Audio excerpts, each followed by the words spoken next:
quickly go across to the DRL management. We have with us Mr. Prasad to take us through the numbers this quarter. Mr. Prasad, hi. Thanks for joining in. Can you just first start with the margins? The company's reported margins of around 21%, but what analysts are really working with is around 15.5% on an adjusted basis. Can you then just take us through the one-offs in the SGA and SGA expenses this time? Also, how much the R&D expenses grew and what's the expectation on that? And what are the margin pictures you're working with possibly in FY12?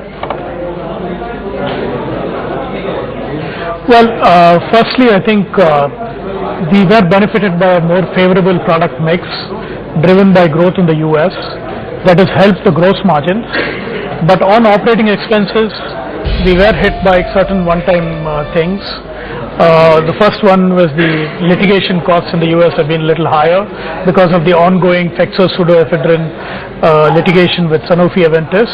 We also had an OTC campaign in Russia, which was not a one-time thing, but still something which was not there in the previous years. So to that extent, that accounted for the increase in OE operating expenses. So while there has been a gross margin expansion, the operating expenses grew a little bit, so margins did not really expand a lot.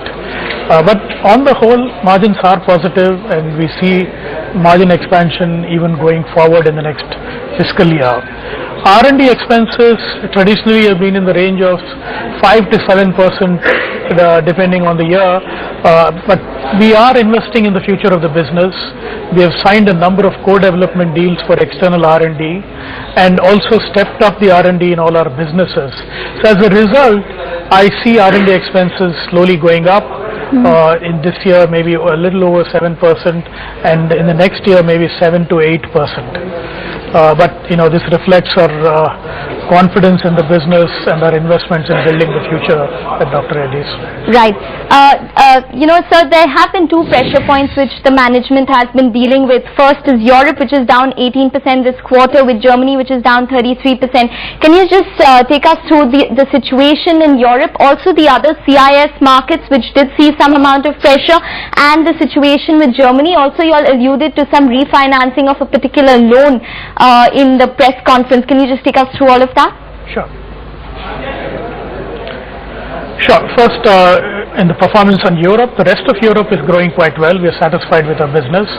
Germany, while we have reworked the business model and removed our sales force and reduced our operating costs, the top line has come down because of the price compression. But actually, the business has been profitable. We are making profits now in this market. But going forward, the tenders still remain uncertain. The first round of tenders with the AOK have not been very positive for us. To that extent, the outlook on Germany is still a little uncertain. We are examining the tender and the non-tender business model, and planning our future in this market. It continues to be an important business for us, but Germany, there is uncertainty around how the market will shape up still. As respect to the CIS countries, this quarter has shown a decline. Couple of reasons. First reason being there has been a destocking in the marketplace. The economic impact of the financial crisis is touching these markets, and there has been an impact on primary demand also. But I believe that this will turn around and we'll get back to a growth curve in the next quarter.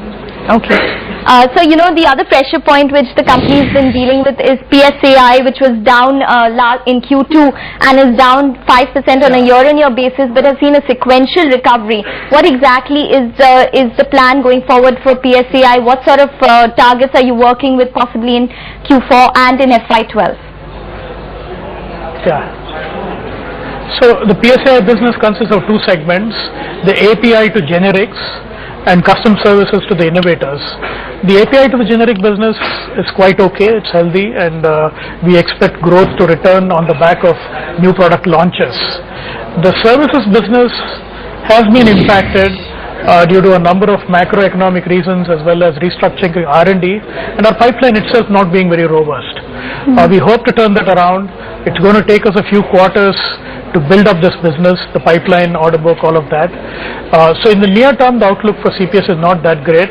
API continues to be healthy with double-digit growth forecast in the next year.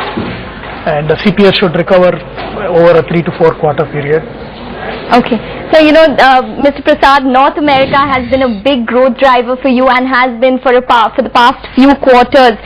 For this quarter in specific, how did Accolade Generic do? How did Omeprazole do? And what about the other limited competition drugs such as Prevacid and Prograf?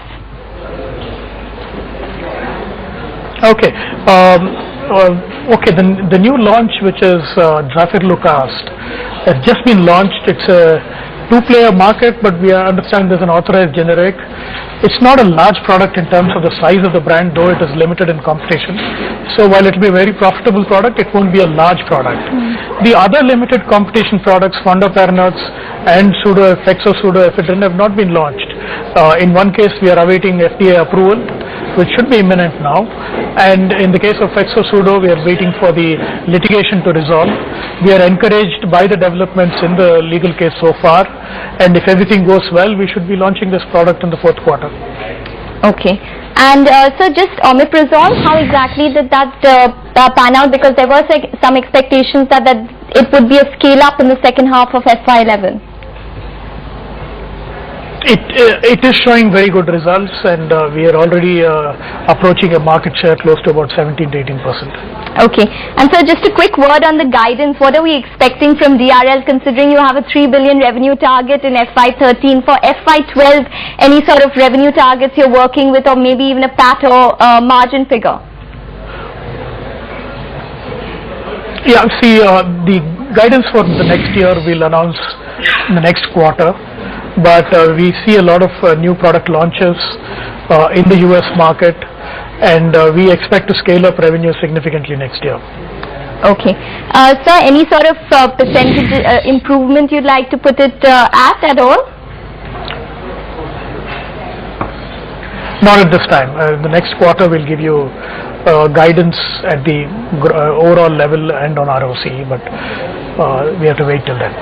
Okay, and sir, just a quick word on the FTF opportunities. You alluded to Erixtra generic, you alluded to Allegra D24 possible launch as well.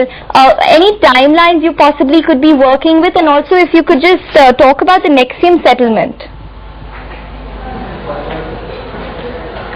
So the case is posted for hearing for the end of this month, January 31st or so. So we expect the hearings to go on for maybe a couple of weeks, and a decision should be expected after that. But we can't predict how the court works, but that's broadly the time frame. So if things go well, we could have a decision in February. In terms of the Nexium settlement, it gives us a certainty of launch in FY14, and we will not be disadvantaged compared to the other people who launch at that time. Okay. All right. So no exclusivity, I presume, in Nexium, considering that another generic company already has that. Yes, that is true. Okay. All right, Mr. Prasad. Thanks very much for your time, and thanks for joining in and talking about your numbers. That's Mr. Prasad talking about the DRL numbers. A bit of a disappointment in terms of the top line, in terms of the bottom line and the margins especially. Stock was down around 3.5% in today's trade. That's all.